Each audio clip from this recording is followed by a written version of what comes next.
تو یہودی نبی علیہ الصلوۃ والسلام کو نبوت والی نعمت ملنے کی وجہ سے حسد کے اندر مبتلا ہو گئے۔ حسد کسے کہا جاتا ہے؟ حسد کہتے ہیں کسی انسان کو دینی یا دنیاوی نعمت ملے اور بندے کے دل کے اندر یہ کیفیت پیدا ہو جائے کہ یہ نعمت اس بندے سے زائل ہو جائے، اس نعمت سے بندہ محروم ہو جائے، اس نعمت کو بندے سے چھین لیا جائے۔ اگر بندے کے دل کے اندر یہ کیفیت پیدا ہو جاتی ہے تو بندہ سمجھ لے کہ میں حسد کی بیماری کے اندر مبتلا ہو چکا ہوں۔ یہ حسد صغیرہ گناہ نہیں ہے، بلکہ حسد کرنا، جیلس ہونا، کسی مسلمان کے بارے میں دل کے اندر جلنا، اندر ہی اندر اپنے آپ کو تکالیف کے اندر مبتلا کر دینا دوسرے مسلمان کے بارے میں، یہ گناہ کبیرہ ہے اور شریعت مطہرہ نے اسے حرام قرار دیا ہے۔ میرے محبوب صلی اللہ علیہ وسلم نے ارشاد فرمایا، میری امت کو امتوں کے مرض پہنچ کر رہیں گے۔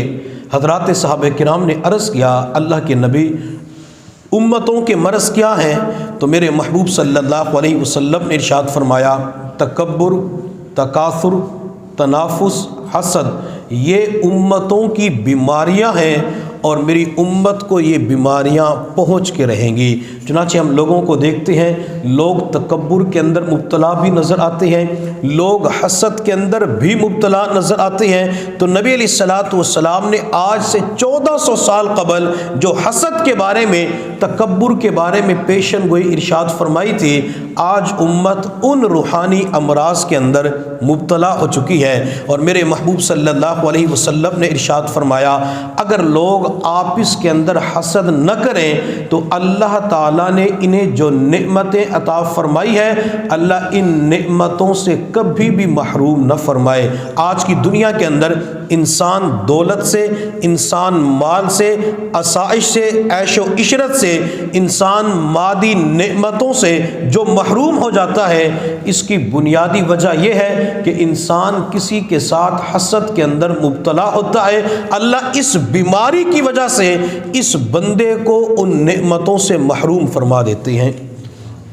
اور ہم خواتین کو دیکھتے ہیں، خواتین بھی اس مرض کے اندر مبتلا ہوتی ہیں، دیندار طبقہ بھی اس مرض کے اندر مبتلا ہوتا ہے، اور لوگ اربوں کھربوں کے اندر کھیلنے والے اچانک زیرو پہ آ جاتے ہیں، سب کچھ ان کا ختم ہو جاتا ہے، وہ ارب پتی لکھ پتی ہوتے ہیں۔ چنانچہ ایک وقت ایسا آتا ہے کہ کک پتی بن جاتے ہیں، ان کے پاس کچھ بھی نہیں رہتا۔ کہتے ایک وقت تھا جب ہم کسی چیز کو ہاتھ لگاتے تھے تو وہ بھی سونا بن جایا کرتی تھی، اور اب تو وہ حال بن چکا ہے، سونے کو ہاتھ لگاتے ہیں تو سونا مٹی بن جاتا ہے۔ اس کی وجہ کیا ہے کہ اللہ تعالیٰ بندے کو اتنا غربت کے اندر مبتلا کر دیتے ہیں کہ ہر نعمت کو واپس لے لیتے ہیں۔ اس کی وجہ حسد کی بیماری ہوتی ہے۔ اللہ تعالیٰ کسی بندے کو روحانی نعمتیں عطا فرماتے ہیں، اللہ عبادات کی نعمت عطا فرماتے ہیں، اللہ تعالیٰ کسی کو ایمانی کیفیات عطا فرماتے ہیں،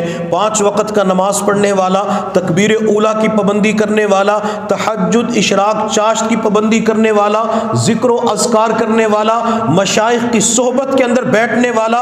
اچانک ایک وقت ایسا بھی آتا ہے، نہ مجالس کے اندر جانے کو دل کرتا ہے، نہ رابطہ کرنے کو دل کرتا ہے، بدگمانی کے اندر مبتلا ہو جاتے ہیں، نہ نماز پڑھنے کو جی چاہتا ہے، نہ تسبیح کرنے کو جی چاہتا ہے، نہ مسجد میں آنے کو دل کرتا ہے، نہ کتاب کھولنے کو جی چاہتا ہے، نہ قرآن کی تلاوت کرنے کو جی چاہتا ہے۔